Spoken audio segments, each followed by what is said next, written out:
পয়সা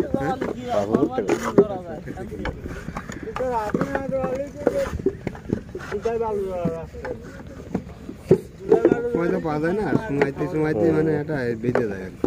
বেঁধে গেলে দোকান নিতে হবে। ওর কাছে একটা কেনার সুবিধা আছে, মনে করেন আপনার অফিসিয়াল আনার যায় আপনার সমস্যা হলে তো কাস্টমার সার্ভিস আছে, বললেই আর ঠিক হয়েছে টাকা পয়সা।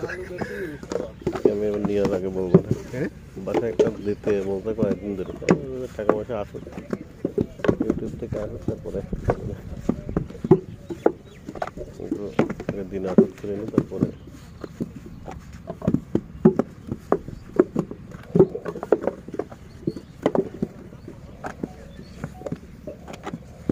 দাম বেড়ে যাচ্ছে, ফোনেরই দাম বেড়ে যাচ্ছে, ডলারের দাম বেড়ে গেছে। ডলার কিন্তু যাই হোক না কেন 109 টাকা ছিল, 120 টাকা করে হিসাব দিয়ে কিনতে গেলে জিনিস কেনা টাকা। আপনি যদি কিছু এলসিএমএসি করতে যান 109 টাকা হচ্ছে, 120 টাকা এই কিন্তু আমি কিনলাম দেখলাম 111 টাকা টাকা চার্জ নিল 5 টাকা।